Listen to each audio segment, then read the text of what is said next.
Olá! Nos vídeos anteriores, nós fizemos uma breve introdução sobre algoritmos. Nós apresentamos algumas definições, seu fluxo, algumas estruturas de controle e, por fim, mostramos ainda algumas formas de representar algoritmos. Não sei se vocês lembram, mas teve duas formas principais que nós discutimos. Uma forma textual, que utilizando o português escrito nós expressamos uma receita de brigadeiro, e uma forma gráfica, em que nós pegamos essa mesma receita e convertemos com alguns símbolos que são amplamente utilizados para representar algoritmos também. Mas precisamos agora entender como representar, como construir um algoritmo que um computador entenda. Se eu fizer um algoritmo utilizando texto em português, quem entende português vai conseguir executá-lo. Mas o computador, ele entende comandos, expressões em uma outra linguagem, chamada de linguagem de programação. Nesse vídeo, nós vamos tentar discutir como expressar um algoritmo utilizando essa linguagem. Vamos lá? A gente conversou, inclusive, que um algoritmo serve para resolver um problema.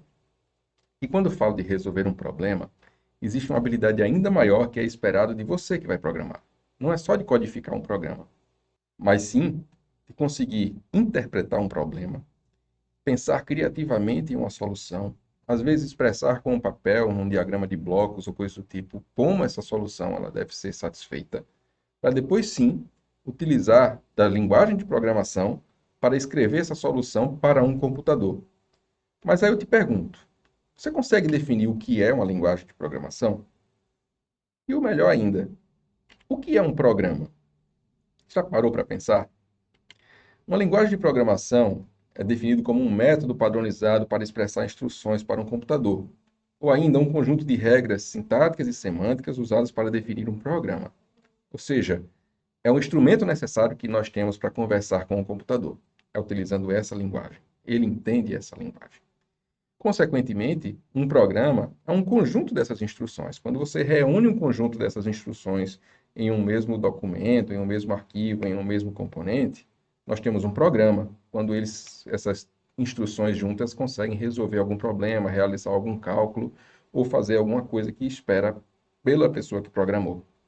Em outras palavras, um programa é um software. Então, quando você tem um software que é uma calculadora, ele resolve um problema relacionado a ter um sistema com operações matemáticas. Se você tem um programa de uma farmácia, por exemplo, ele resolve as operações da farmácia e ele é um software também, certo? Sobre linguagens de programação, nós podemos classificá-las em dois principais níveis, digamos assim. Primeiro, nós temos as linguagens de baixo nível. Então, os programas, os computadores, eles entendem, muitas vezes, programas que são feitos com circuitos lógicos. Não sei se você lembra, mas um computador ele tem um processador, uma memória RAM, ele tem ainda um HD.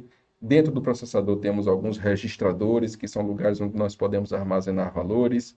Nós temos ali ainda unidades lógicas e aritméticas, tudo isso que vocês já sabem. Mas os comandos que nós temos para computador de verdade são esses. Pegue o registrador do processador e coloque este valor. Insira essa informação no HD. Utilize a memória RAM para isso ou para aquilo. Essas implementações nessa linguagem, que são bem próximas dos componentes de hardware do computador, são chamadas linguagens de baixo nível. A linguagem de mais baixo nível que a gente tem também é chamada de linguagem de máquina, como, por exemplo, o Assembly. Então, um programa feito em Assembly, aquela linguagem utilizando comandos bem próximos do que aquele processador ele entende, ele é uma linguagem de baixo nível, é uma linguagem de máquina. Aqui está um exemplo de um programa feito com uma dessas linguagens, a linguagem Assembly.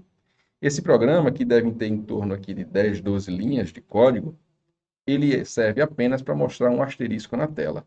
Ou seja, ele começa indicando lá o nome do algoritmo com um comentário chamado exemplo 2, define o modo de exibição da tela, inicia uma pilha de comandos com o comando stack e depois inicia a codificação dessa stack, movendo o valor 2H para o registro AH, que é o valor, depois o 2AH para o DL, que é o valor ASCII do caractere asterisco, depois ele cria uma interrupção para poder indicar que vai apresentar na tela, depois ele cria uma outra função que sai para o sistema operacional e termina o programa com o final do algoritmo nessas duas últimas linhas do nosso programa.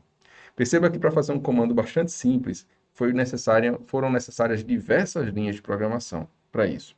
Então, as linguagens que o computador entende muitas vezes, são essas. E fazer um programa, às vezes, é um pouco complexo. E as linguagens de baixo nível têm a sua complexidade, mas também têm coisas boas. Por exemplo, as linguagens de baixo nível, elas não são multiplataforma. Se eu fizer um programa em linguagem de baixo nível, como por exemplo em Assembly, para um computador, eu não posso pegar esse mesmo programa e executar num tablet ou num celular. Às vezes, eu não consigo, inclusive, em computadores com arquiteturas diferentes, utilizar o mesmo programa, mesmo sendo ambos desktop ou ambos notebooks ou coisa do tipo. Como vocês perceberam, essas linguagens também não são fáceis de escrever ou de entender. Para fazer um simples comando para indicar um asterisco na tela, eu precisei criar um código de 10, 12 linhas. Consequentemente, não é fácil de testar. Se der algum problema, a gente não sabe muitas vezes em qual linha está o problema. Entretanto, esses programas de baixo nível eles são extremamente rápidos, porque esses comandos eles já vão diretamente no hardware, no componente específico do seu computador, certo? Mas quando a gente fala nisso, será que também existem linguagens de alto nível? E é isso que a gente vai responder. Sim, existem. E aí parece que todos os pontos negativos de uma são sempre pontos positivos da outra. Por quê? Porque as linguagens de alto nível, elas podem ser multiplataforma, ou seja, você criar o mesmo programa que funciona para computador, funciona para tablet, funciona para celular, funciona até numa geladeira que tenha um processador. São fáceis de escrever, de entender, fáceis de testar, e a maioria dos programas atuais que vocês conhecem, todos eles são feitos em linguagem de alto nível. Então, não precisa se preocupar em entender tudo do Assembly nesse momento, principalmente para essa disciplina, tá? Entretanto, esses programas, eles tendem a ser um pouco mais lentos do que quando você faz um programa com linguagem de baixo nível. Por quê?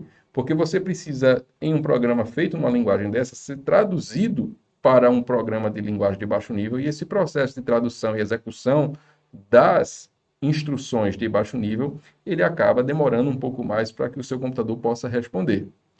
Em contrapartida, vê como ficaria aquele mesmo programa para mostrar um asterisco na tela em uma linguagem de alto nível, como o Python. Só tem uma linha de comando e ela é bem intuitiva, dizendo print, ou seja, print e um asterisco dentro dos parênteses. Imprima esse asterisco na tela. Entendeu?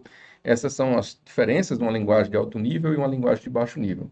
Então, a gente pode, por exemplo, citar algumas delas aqui. As linguagens de alto nível que nós conhecemos, que são amplamente utilizadas pelos desenvolvedores hoje em dia, como o Python, o Java, o C++, o C Sharp, Groove, Lua e assim por diante. Então, essas são as linguagens que vocês vão conseguir entender e vão ouvir muita gente trabalhando com elas, certo? E é possível também você comparar as linguagens, ou seja, uma linguagem você pode traduzir para uma linguagem de alto nível, você pode traduzir para uma outra linguagem de não tão alto nível, que seja um pouco mais baixo nível, mas que ainda não é no Assembly, e assim por diante. Então aí é possível perceber que, por exemplo, que a linguagem C, ela é mais baixo nível comparada a Java, porque o Java muitas vezes utiliza-se coisas de C para executar os seus programas.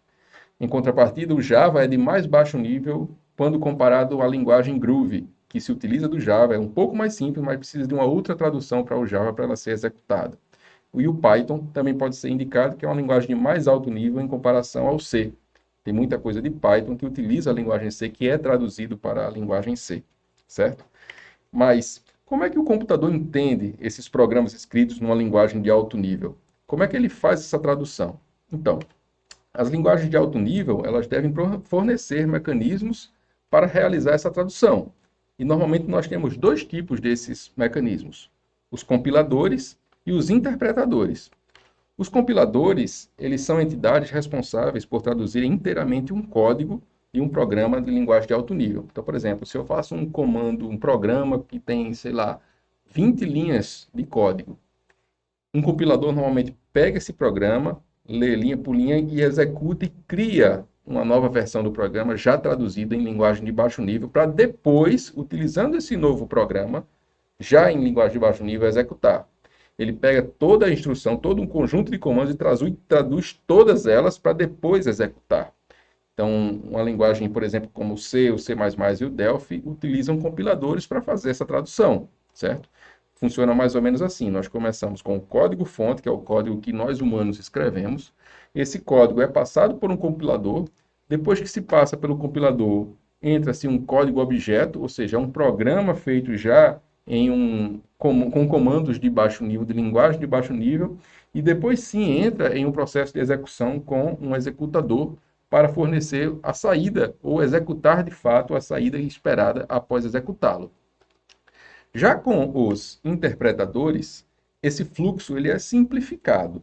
Os interpretadores são responsáveis por traduzir um programa, não todas as linhas de um programa, mas linha por linha. Então ele lê um pouquinho do programa, executa, depois lê a outra parte da outra linha do programa, executa e assim por diante. Python, JavaScript e Ruby, por exemplo, são linguagens que utilizam interpretadores. Então aqui nós temos o fluxo que é simplificado, mostrando que o código-fonte ele é feito por nós humanos, depois ele entra no interpretador e vai executando linha por linha e mostrando a saída linha por linha à medida que está sendo executado. Em cada caso, vocês vão encontrar vantagens e desvantagens. Vai ter uma disciplina de compiladores que vocês vão entender muito mais sobre isso, ok? Agora a gente vai passar para um novo momento. Vamos parar de falar uma abstração de linguagem de programação e começar a identificar qual é a linguagem que nós vamos utilizar nessa nossa disciplina, nesse nosso curso. Espera isso que a gente vai falar isso no próximo vídeo. Até lá!